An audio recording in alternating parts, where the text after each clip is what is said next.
All right. Hey, everybody. Welcome to the program.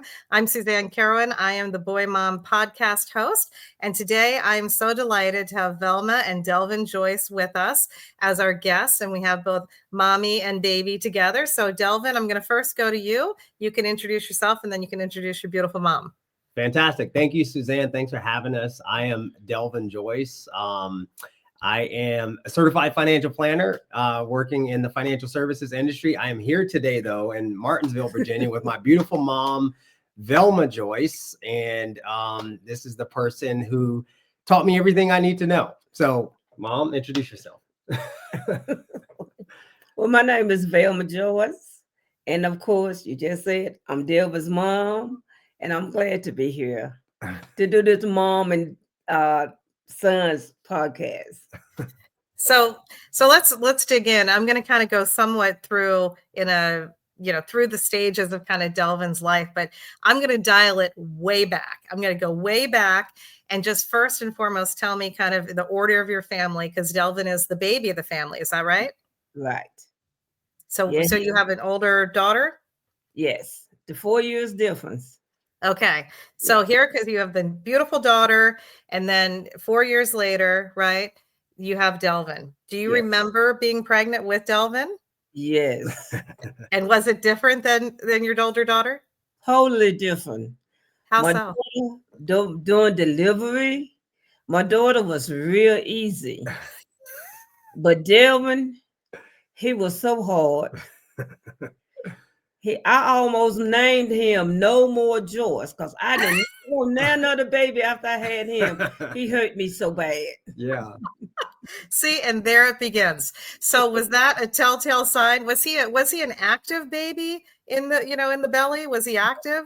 Yes, he was. Really okay, so he comes out. He's beautiful baby, finally born. You're like, you're here. And then what was he like as a baby? He really was a good baby. He didn't have his nights and days mixed up or nothing. The only thing, with them little boys, you got to be careful when you change their diapers. Again, that's you know what? It's so true. And you learn that real quick after especially if you already had a daughter, right? Big changes, not ready for it. Yes. Yeah, and So I was an angel, is what she's trying to say, Suzanne. Yeah, exactly. You're still an early to bed kind of guy, right? So like those it all worked out. All right, so that we're here. He starts walking, he starts moving, and at what point did you say, I've got an athlete on my hands? Well, he always have loved to play ball, played outside, and everything. And he always played in the Henry County Rec. That's what we call it. And his coaches and all, they said that he was fast as lightning. But I'm gonna tell you what happened right there. Here we go. Here we go, Suzanne. Come on, Velma, let's go. Okay. I was about 3 months pregnant with him.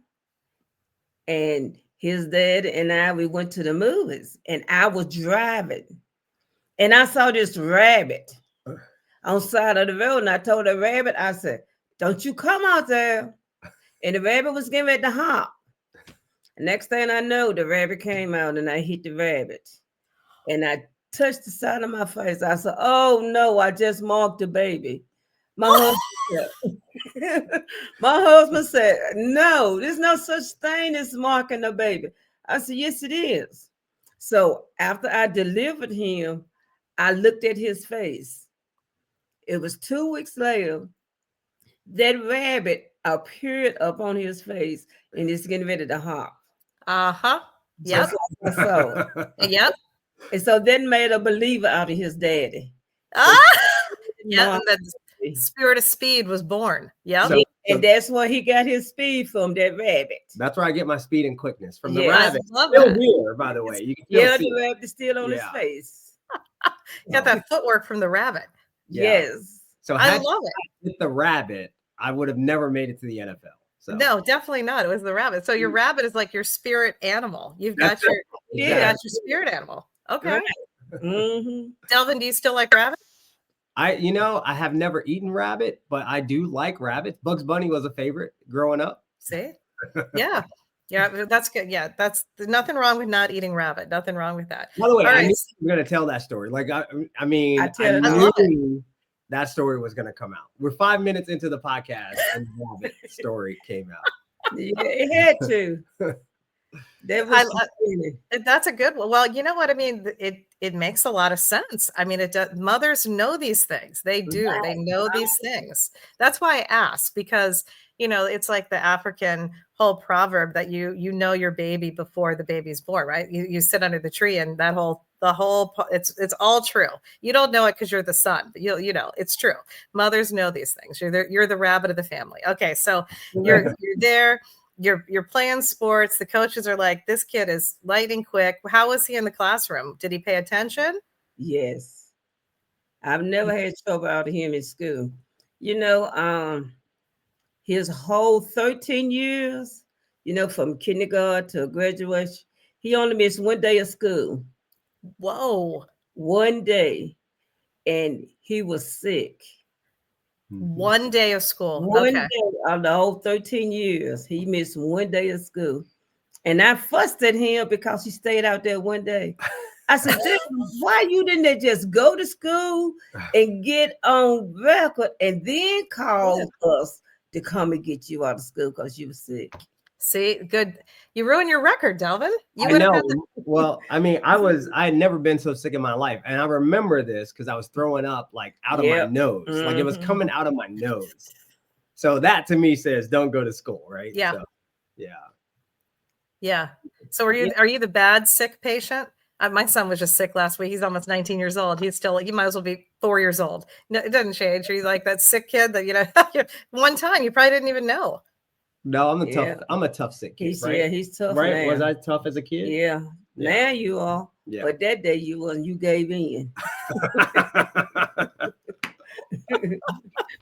Oh, I love it. I love it. All right. So we're coming up the chain there. He's coming up through middle school, through high school. I mean, how is high school? Because we got a lot of people and they feel the moms get really sad when the boys go from being like the cuddly little boy into kind of being distant. Was he distant, or was he always talking to you, telling you everything that's going on? Yes, he did that. Yeah. But he was mostly closer to his daddy because he played sports summer, spring, summer, and fall. Whatever sports came in, that he wanted to play, and his daddy was always there. But like in football, I didn't want to get out there in that cold, so I wouldn't go. You outsourced. Very smart.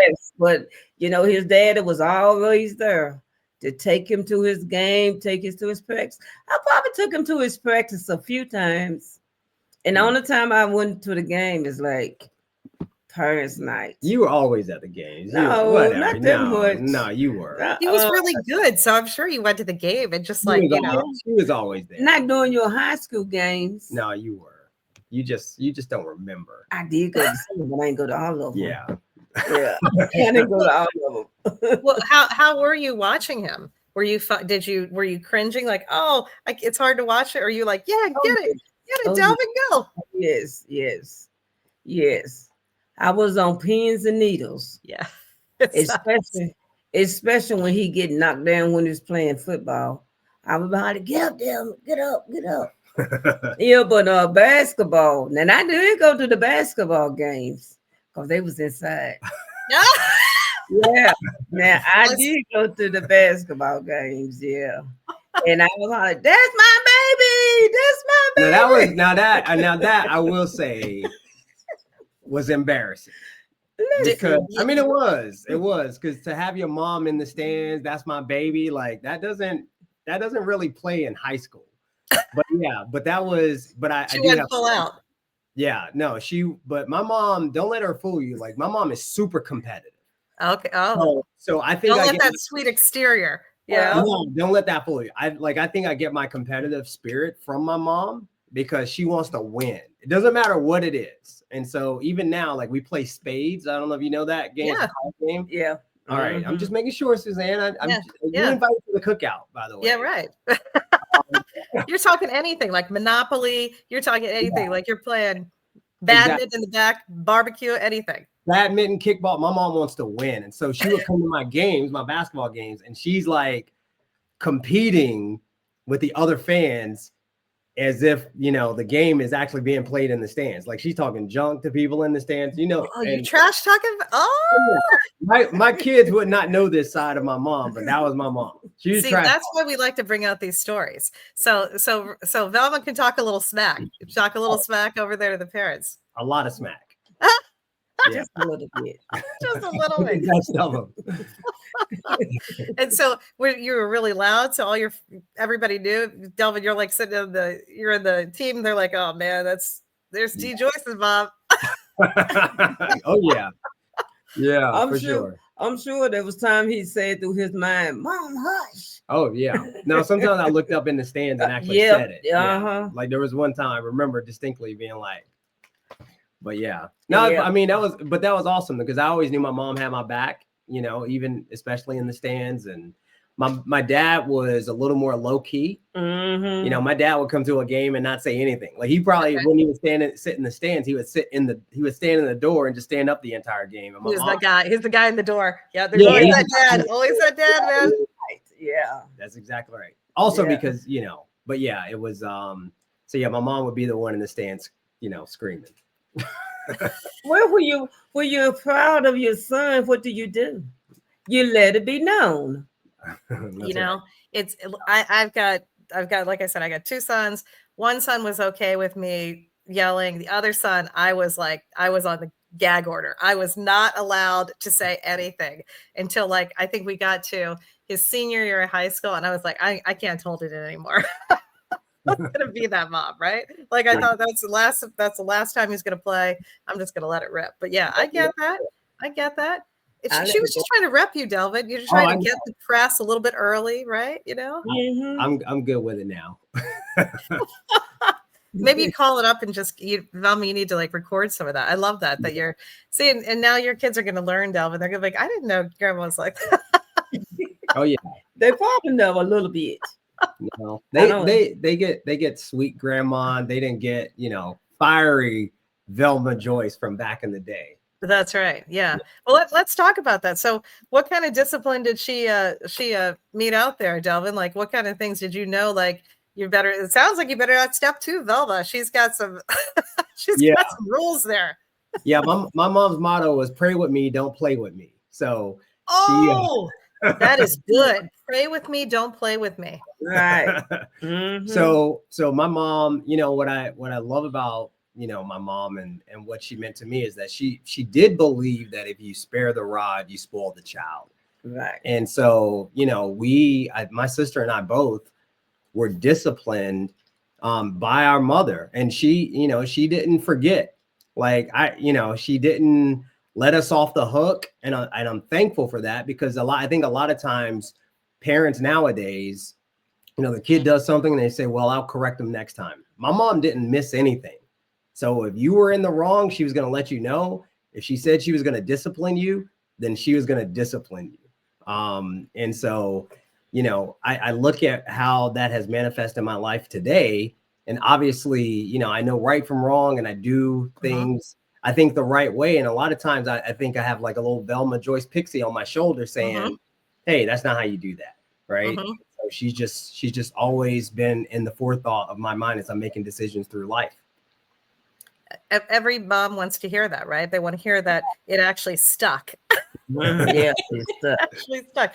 So what did that look like growing up? And when you say like so was your house, did you have chores? Was everything structured, everything in its place kind of stuff, that type of discipline, or just that plus how you treated people? You want to tell it? Oh no, I definitely had chores, but they weren't like, the weekly chores that, right? Like, I don't think you assigned chores in that way. Right. Like with my kids right now, like my son takes out the trash, my middle daughter feeds the dogs. My oldest daughter does, the recycling. and we didn't have assigned chores. No. It was whatever needed to be done in the house. Somebody's got to do it. Right. And my mom would delegate responsibility to whoever needed to actually do it at the time. And so I think that was the first thing. One of the things that I hated doing though, as a kid, was we had an apple tree in the yard, and she would make me go pick up all the apple trees. I mean, all the apples. Yeah. The apples, yeah. And I'm like, Mom, there's still apples on the tree. Why don't I wait until all the apples fall off? And then I'll go pick them. She was like, no, you pick them today, and then you pick them again next week, and you pick them the week after. Or it was raking leaves. Like, so all these things that, I hated doing, my mom forced me to do them. And I heard a quote recently, Suzanne, that said, discipline is doing what you hate to do, but doing it like you love it. And so my mom taught me, you know what, there's things that you're not going to enjoy doing, but they need to get done. So doggone it, do them. And that's, one of the biggest lessons that I learned from my mom. So Velma, kind of back on you on that one. What are the things that you had to chores you had to do as a mother that you hated doing, but you did them anyway because you had to do it because you're the mother? Washing clothes, going to their laundry. Oh Lord, I hate going to their laundromat. Look, I gotta be there all day long. Yeah. And guess who she made go to the laundromat with her? My sister. Yeah. Yeah. Of and course. I hated it with a passion, like with an absolute passion. Yeah. But I thank God today I got a wash and dry in my house. I don't have to go to no laundromat. I hate it. Woo. I still do when I have to take my comforters to the laundromat. Yeah, I still do the same thing. I still. What about ironing? Did you teach them to iron? Do you have to iron all your shirts and everything? Yes. Yeah, you should have my wife on here, because my wife is like, why do you always iron your clothes? I'm like, because my mom wouldn't let me go outside with wrinkled clothes on. Like, that's not what we did in my house. That was not the standard. Like we were taught to just have pride in what you have. So, even if you don't have much, your house should be clean, right? So even now in my house, like, I clean obsessively. My sister, her house is spotless always, because that's what our mom taught us. Like, you have to have pride in what you have, whether you live in a mansion or you live in a shack, it does not matter. You have pride and you keep things clean. I love it. So that's part of the brand of Joyce. It's like, this is what you mean. Like, what would you say? What are the family values that you think, Velma, that you brought your family up in? Made sure, obviously that's one of them, is to be proud of what you got and to appreciate, be grateful for it. Right. That's right. Yeah. I always be appreciative of what you got, no matter how small or how big. You always be grateful for what you got. And what are the other things you would tell them all the time? Well, on Saturday mornings, they know. And they know they have to get up and clean house. Yeah. That's not how you said it, though. Well, she would say, get up and get a move on.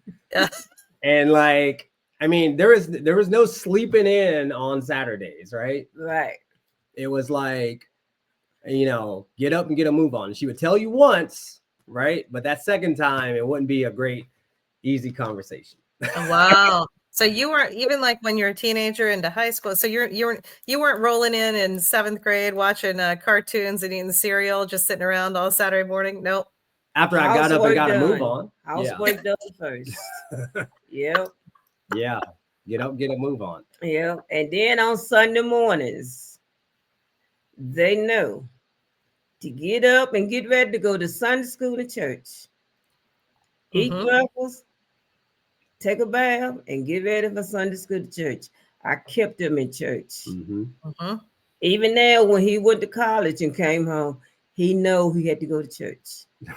So it's not even a question. That's what you do. No. I love that. It's just, this is what you do. Non-negotiable. Non-negotiable. Right. Make it a non-negotiable.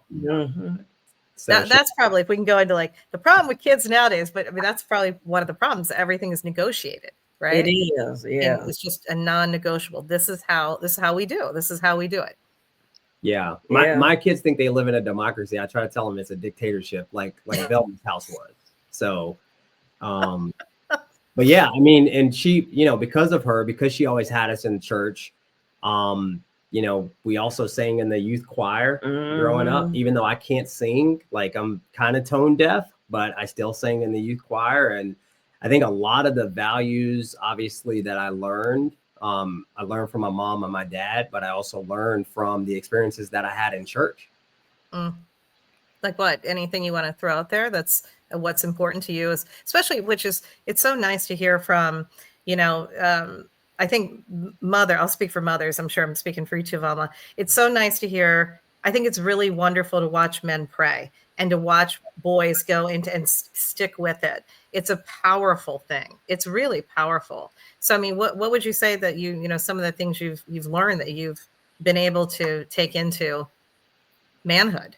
Yeah, I think one of the biggest lessons, just not to speak necessarily religiously, it's the power of community. And the community that we had at our church, because our church was down the street in our neighborhood.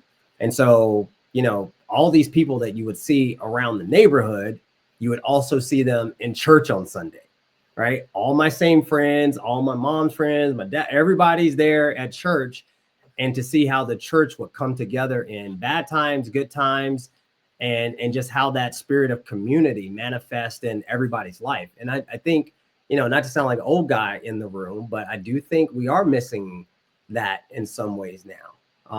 And so that, I think, is something that, we try to instill that same idea of community in our kids. Like when I think about my mom's house growing up, like when we were here, like our house is open to everybody. Like you don't need an appointment. You don't need to call ahead and say, hey, I'm coming over. Can I come through? Like if you show up, my mom is going to let you in and she's giving you food. Like she's feeding. Yeah, that's what I was getting ready to say. After his practice, he would always bring some of his football friends or baseball friends, ball friends. Yep. In with him. And I would always cook and have food on the table when they got here. Oh. Now, did you make them clean up though? You got those lazy other. You'll take care of that, but I was just letting him hang with his friends. Yeah. I was trying to be a good mom. But my friends also knew that when they're in Velma and Virgil's house, that they better So, and that's the difference. They're like, this is how they do this, right? That's how they do this. Totally. Well, I want to stop right there for a second and ask all the moms and the sons and that I talk to. They always want us to take a moment and talk about food. So let's talk about food. Okay. Let's talk about the shock that a mother has when she starts to realize her son is becoming a teenager, right? And he starts to eat, and then high school and what that looks like in college, because people do not, like, I have a lot of women are listening to this and they're in the really early stages of motherhood, and they think, oh, he'll eat a little bit more. Can we talk about how much should Delvin eat? What was your go-to, Delvin, on game day and everything else? You have any traditions there? Game day, I don't know that I had any traditions, but I definitely have some Velma Joyce favorites because my mom can throw down. Like my mom can cook. Yeah. So what were my specialties? What were your specialties that I loved? They renamed my chicken to VFC. My fried chicken, VFC. Got his own name. Like KFC. Like KFC. Yeah, exactly. Yeah, that's right. Yeah. Yeah. And his cousins and his friends now. Are we gonna get some VFC? Oh, I love it. It's got like a brand name. What's so special about it? Is it like a secret family recipe, or can you share what makes it so special? The VLC. I don't know. I guess I just put the TLC to it. I really don't know. She put her foot in it. That's because I don't measure. I don't measure when I cook. Yeah. So it just. Do you put it in the bag and shake it, or you just put it in the bowl? I'll put it in a bowl. Put it in the bowl and just do the sprinkles. But you got something special there. Yeah, the one thing that she used to make though growing up was this rice. It was like sweet rice. Oh, sweet rice. Yeah, so sweet rice. Yeah, it was like she put butter and sugar in white rice. And he loved it. And that's how I thought, that's what I thought rice was. Like, I remember going to college and I go to the dining hall and they have rice on the menu. I'm like, oh, it's going to be sweet rice like my mom made. And there's nothing. It's like, bland. Yeah. And I'm like, what is this crap? And it took me years to be able to eat rice that didn't have butter and sugar in it. So what happened there? Did you were you at the dining hall and that was was that a big adjustment? You couldn't wait to come home to get your actual real cooking kind of thing? You were that kid?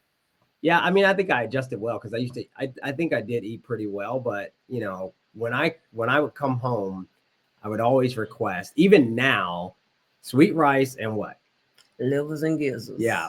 Fried chicken, livers and gizzards. Yes. Like amazing. So yeah. But that's the only time he would eat it. The only time he would eat it is when he come home. Yeah. He said, oh, let me eat bad for a while. Yeah, cheat day. It's a cheat day. Cheat day, yeah. But I will say, Suzanne, so my mom made the best coconut pie. Oh my. And it's a weird thing when your mom makes something and she does it well, you don't understand that, there's actually a recipe there. Like there are steps that she follows and I can do that too, right? Like it never dawned on me that I could make this coconut pie because the coconut pie was just something that I had in Martinsville when I went home and I was with my mom. Yeah. And then I don't know, probably 6 years ago, 7 years ago, like literally, Suzanne, no joke. I was like, man, Mom, why don't you teach me how to make the coconut pie? And I had her actually, because she doesn't, like she said, she doesn't measure, she doesn't write this stuff down, but I had her write it out for me and then show me how to make it. And now I can have this coconut pie anytime I want. Yeah, it's amazing. And now he think he can make a coconut pie better than me. Oh no, I can't. Oh, so now the competition is back. Yeah, now it's on. Now it's on. That's when the fight started. When I showed him. No, because Suzanne, even before that, I started making her fried chicken, and I make it better than her too. So I have taken her fried chicken, and I make it better than she does. And I have taken her coconut pie. She's shaking her head, Delvin. And I've made it better than her. Tell the truth. No, you let his kids tell it. Yeah, still the better. No, it's not. No, it's not. It's totally not. We still fighting over that. No. Well, because you're competitive. That's what I'm hearing. I feel like you need like a bake off. There needs to be a bake off happening, like Joyce v. Joyce. But but it's got to be a blind bake off because if grandma is standing in front of my kids and saying whose is better, they're obviously going to say grandma. That's right. Right. Yes, they're not dumb. They know. So we got to do it blind. You got to do it blind. Kids do not lie, right? That'd be like that's a great like charity fundraiser. That's a great way to get people together, Delvin. That sounds like so much fun. I'm down. I'm in. So let's talk about, let's go now. We have a lot of people again that listen to this. We've got a lot of young men who are aspiring athletes to go to college and play sports or play in high school. So Delvin, let's get a little bit in the sports career and talk about, where that fit in for you, because not everybody knows kind of your background. And then I want to hear from Velma how you reacted to those things. Yeah. So as my mom said, I started playing sports at a young age. For me, it was just like an outlet. And then it turned out to be something that I was good at. And so I played 3 sports in high school, all through Little League, middle school and high school, football, baseball, and basketball. And then was fortunate enough to be pretty good in high school, but I didn't get any scholarship offers out of high school to play college football. Right. And so I, fortunately, because my mom and my dad stressed academics so much for me as a kid, I was always a pretty good student. So I was able to apply to colleges and get in on my own academic merit. I decided to go to James Madison University, and that's where I decided to walk on to the football program. Fortunately, I was given an opportunity to walk on there. Before I left, I was All-American, and also thought I would have an opportunity then to go to the NFL. That did not materialize my first year out, but I didn't give up, and ultimately ended up signing with the New York Giants as a free agent and played in the National Football League for 3 years, which was, a dream, But I would also say it wasn't something that I necessarily thought that I needed to do to be successful. Like my parents never said to me, "Hey, you got to get to the NFL to be successful." Was, they wanted me to do what I was passionate about and what I believed in, whether that meant going professional in sports or otherwise. So Velma, so tell me about that time, because was it tough for the family? Were you disappointed that you didn't have college offers to go play ball after all these years? Or are you just like, oh, it's just how it is? Like, what did that look like? No, it didn't disappoint me, because he always have been a successful little kid. When he put his mind to doing something, he's gonna do it. Yeah. I don't. Oh, sorry. Go ahead. I had no trouble out of him. Yeah, he's always been smart. Not with your house rules, no. Yeah, he always has been smart. Yeah. No. Yeah. Honestly, I don't think we looked at college as college sports. I know my dad would have, wanted me to be able to continue playing. I wanted to continue playing, but college to us wasn't like me going to college wasn't go to college to play sports. It was go to college to get an education so that you could be successful in life, period. Whether that involves sports or not. Yeah.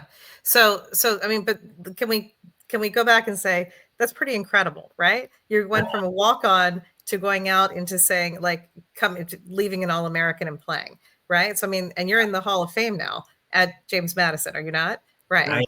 So yeah. What happened there? Like I try to call it like the crossover. I need a better name for it, but there's a point at which young men go from being like, I'm just doing this for fun, to somehow incorporating in their own stuff, and they're saying, how big can I be, right? And all that discipline and all that stuff from childhood coalesces somewhere in them, and they become self-driven.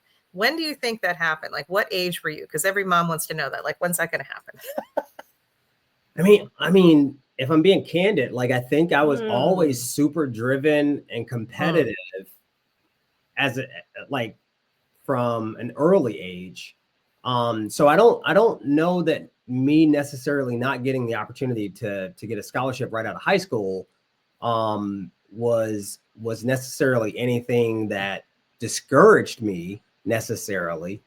I just think that it wasn't. I never felt like it was the be all end all of my journey. And I would also say that what really I think propelled me to the level of success that I had, I always say my dad told me I could be anything and do anything, and my mom gave me discipline to actually do it. And so when I think about hard work and work ethic, like my mom is probably the hardest working person I know. Like even to this day, like she wouldn't tell you that because she's humble and modest. But growing up as a kid, she modeled work ethic for me.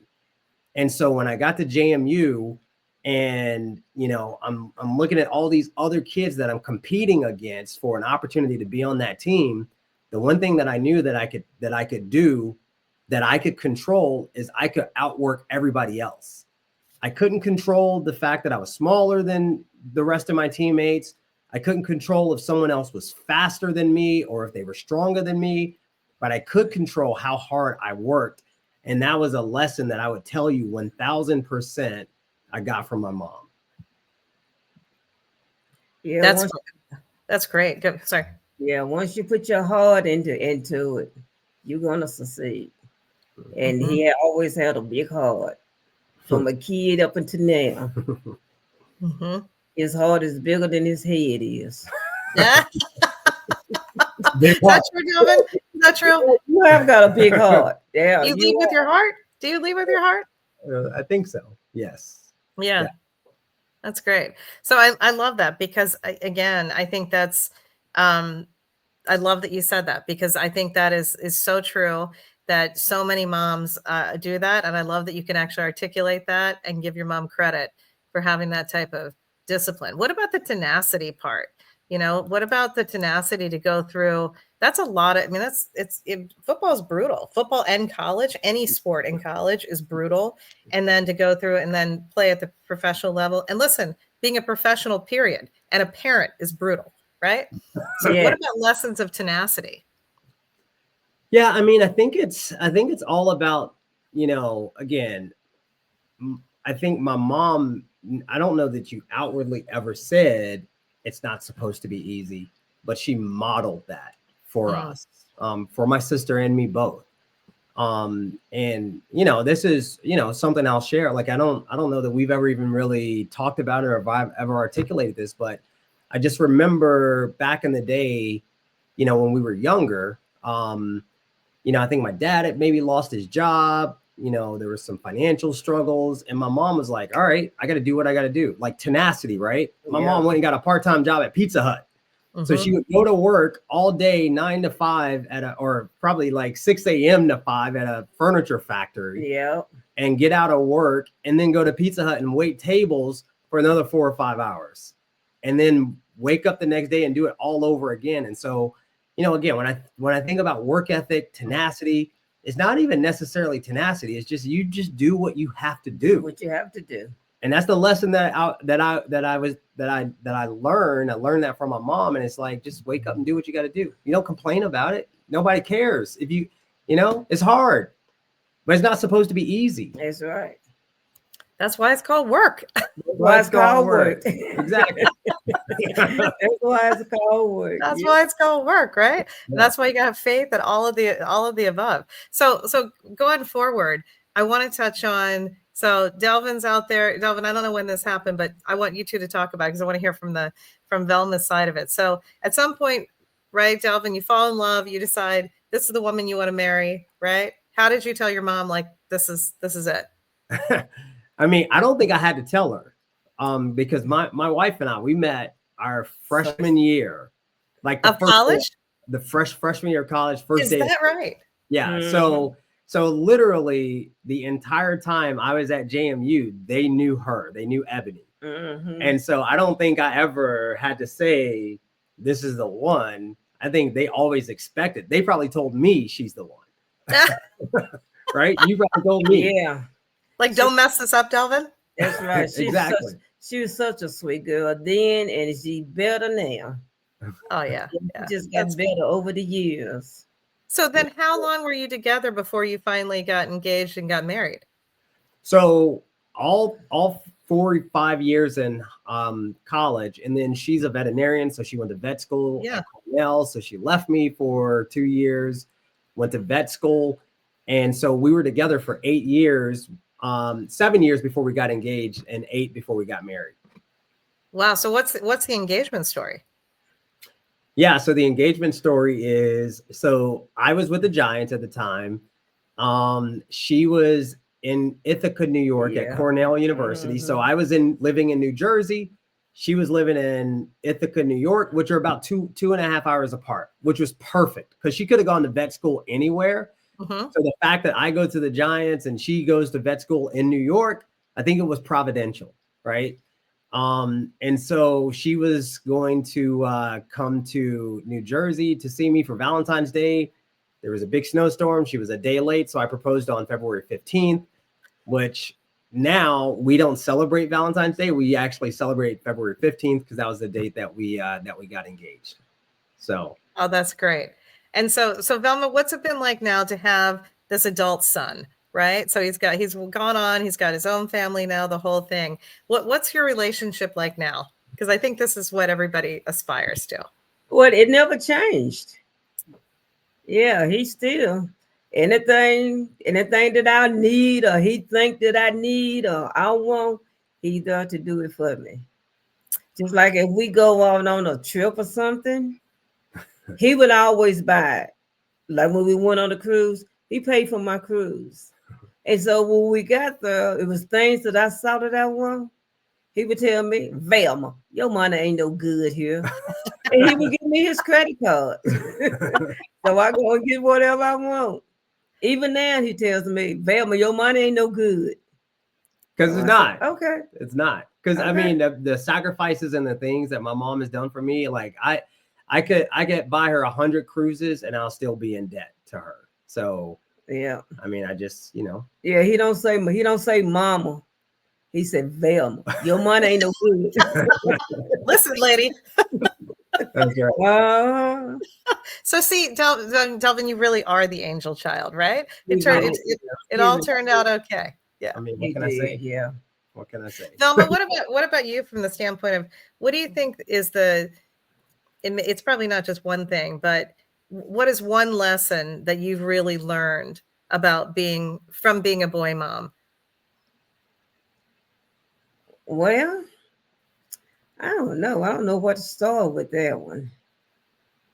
There's one But lesson. to be just one lesson. Let me It can be think. whatever. I don't know. I know he showed me so much love. I mean, and then I look at the other mom and boys. They don't treat this mom like this one treat me. He treat me like I'm a queen. Because you are. Listen, Mhm. listen, yeah, listen. Yeah. Yeah. I don't have to want for nothing when I'm around him. Even when he calls me, Mhm. he calls pretty often, checking up on me. Don't let me get sick. Oh my goodness. I Mhm. got sick one time. He threatened to come home and make me go to the doctor. Uh-huh. I said, oh, well, it ain't no need of going through all of that drama. So I went on my own to keep him coming home. Right. I can see that. And then when I did go to the doctor, he had to know the whole detail, him and his wife. Mhm. Yeah, my daughter-in-law, yeah, they had to know the whole detail. Call me every day to make And sure. half the day on the phone talking to every kid, everything that's happening. Yep. Mm-hmm. Yep. Yeah. Yep. But I'm glad I had him. There was no mistake having him. And no mistake. He was God given. Yeah. Oh, So Yeah. I was going to ask you, I was going to kind of finish with that, but um, I think one of the other things that I don't know that the boys always realize, but I'll ask you, Velma, because I think this is always such a nice thing. But how often do you pray about Delvin? I pray every night, and I always ask God to take care of my family. And I thank him for taking care of my family. To bless my family, yeah. Family, friends, Mm-hmm. co-workers, church family. I just pray for everybody. And Delvin, what about you? You know how that's out there. You know that prayer's out there every night. I do. I mean, my ears are burning. I'm like, oh, mom's praying again. But yeah, I mean, listen, I am thankful that I grew up with a praying mother, who taught me the ways of prayer and how powerful that is. And again, that's just something that I still take with me in my daily life. Yeah, it's an incredible thing, and I found that it's something I didn't expect, but I found that all moms universally pray every day for Every their day. for their children. I mean, it's not just for the boys, but for their children, and it's one of those things where I think children have to stop and realize and go, wow, that's incredible. If we have moms out there. I mean, I pray for kids I don't even know, right? Like Yeah. I pray for the whole football team, whatever the case is. Mhm. And we need to keep that going because it's a powerful force. It's a powerful force. We need that. Yeah. So Delvin, kind of finishing up, biggest thing you'd say, the funniest thing you could say about your mom that you'll always just laugh at when you think about your mom, either momism or a mom lesson or mom story. Yeah, I have too many, but I'm gonna try to, you know, I think the biggest thing, funniest thing, my mom always had a way of saying things, right? So she would impart this wisdom on you, and she would say it in a way that just made you always think about it, right? I don't know how to even put it, but and I'll give you an example. My mom used to say when I was a kid, she would say, if you hang with a skunk, you'll start to smell like one, right? And that was her way of telling me, like, be careful who you hang around. Right. Make sure you always hang around. Yes. So my dad would be like, hey, you're the average of the 5 people you spend the most time with. Like, he was more of that type. And my mom would be like, you hang with a skunk, you start to smell like him, right? And the one that would stick would be my mom saying, hang with a skunk, you start to smell like him.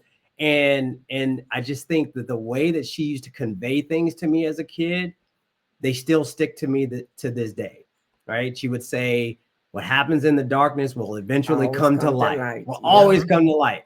And like just these little small lessons that I learned that she taught me, and in the way that she said them, still inform the way that I, move throughout my daily life. But there's a bunch of those. And when I said things like that, I spoke firm, so he know that I meant what I said, and that there was a meaning behind it, and he got it. Oh no, I got it. He got the message behind it. Always. Yeah. Yeah. Have you heard that? If you hang with the skunk, you smell like them? Have you heard? I haven't heard that exact phrase, but you know what? That one really does. There's another one that's like whatever, you're hanging with the buzzard, crows. I don't know, some bird one, right? It's the same idea. Birds of a feather kind of flock together.